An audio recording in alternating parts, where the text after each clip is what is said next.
Hello बच्चों। यहां लिखा है a wheel A starts rolling up a rough inclined plane and another identical wheel B starts rolling up the smooth plane।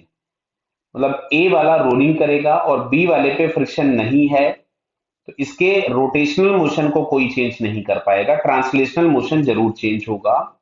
Having the same inclination with the horizontal if initial velocities of both the wheels are same then. तो देखो मैं यहाँ पे diagram बना रहा हूं आपके लिए, दोनों का अलग अलग मैं डायग्राम बनाता हूं। तो ये आपके पास है ए वाले के लिए बना रहा हूं जिसमें इंक्लाइन प्लेन रफ है और ए वाला प्योर रोलिंग करेगा।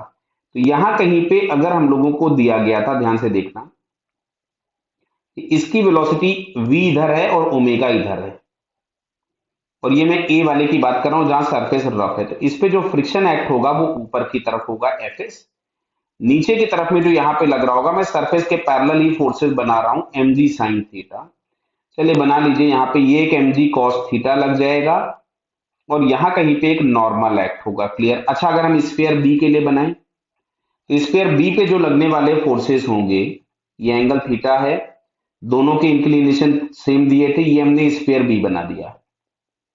तो बी पे अगर मैं फोर्सेस देखूंगा तो नीचे की तरफ में आ रहा है एम जी साइन थीटा और यहां कहीं पे आ जाएगा आपके पास एम जी कॉस थीटा और यहां कहीं पे नॉर्मल। इस पे कोई फ्रिक्शन एक्ट नहीं होगा क्योंकि सरफेस कैसा है, स्मूथ। अच्छा, दोनों की वेलोसिटी सेम दी थी इनिशियली। क्लियर। ये ओमेगा दिया हुआ था।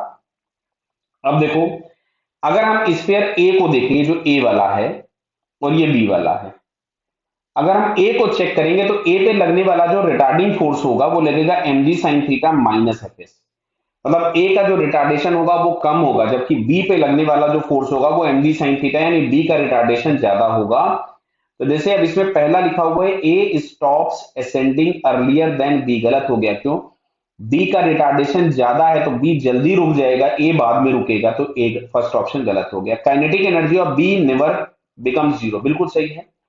ये जो बी वाला जो है स्फीयर, ये अगर ये ऊपर पहुंच भी जाएगा, मान लो मैं बनाता हूं यहाँ पे टॉप ऑफ द इंक्लाइन, तो टॉप ऑफ द इंक्लाइन पे पहुंच जाएगा तो इसकी वेलोसिटी v तो जीरो हो जाएगी, लेकिन still it is rotating with omega, because इसके ओमेगा को कम करने वाला कोई भी नहीं था या ओमेगा को चेंज करने वाला कोई भी नहीं था। तो ओमेगा अगर प्रेजेंट है तो काइनेटिक एनर्जी होगी, मतलब इसकी काइनेटिक एनर्जी कभी भी जीरो नहीं होगी। तो ये सेकंड ऑप्शन करेक्ट हो गया। Maximum height attained by A is less than that of B. नहीं भाई सुनो इधर, यहां पे अगर हम एनर्जीज लिखें, देखो मैं आपको लिख के दिखा रहा हूं।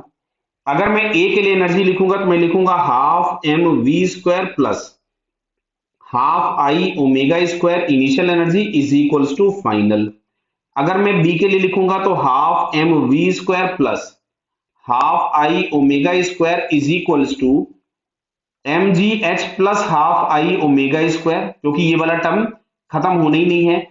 तो यहाँ जो एम जी एच आ रहा है वो केवल और केवल ट्रांसलेशनल एनर्जी कितनी कन्वर्ट हो रही है, जबकि ए वाले में ट्रांसलेशनल प्लस रोटेशनल दोनों।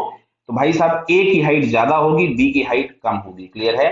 तो maximum height attained by A is less then, तो गलत हो गया। लास्ट दिया हुआ है friction acting on A remains constant during round the trip. भाई अगर प्योर रोलिंग कर रहा होगा तो जो लगने वाला फ्रिक्शन होगा वो स्टैटिक होगा, और चाहे वो स्फीयर ऊपर जाए चाहे वो स्फीयर नीचे आए, हर केस में लगने वाला फ्रिक्शन आपके पास क्या होगा, कांस्टेंट रहने वाला है। क्लियर है। तो ये फोर्थ वाला ऑप्शन भी करेक्ट हो गया। तो यहां से अगर हम लोग देखेंगे तो हमको सेकंड एंड फोर्थ ये दो ऑप्शंस क्या दिखते हैं, करेक्ट। क्लियर बेटा। Okay, all the best.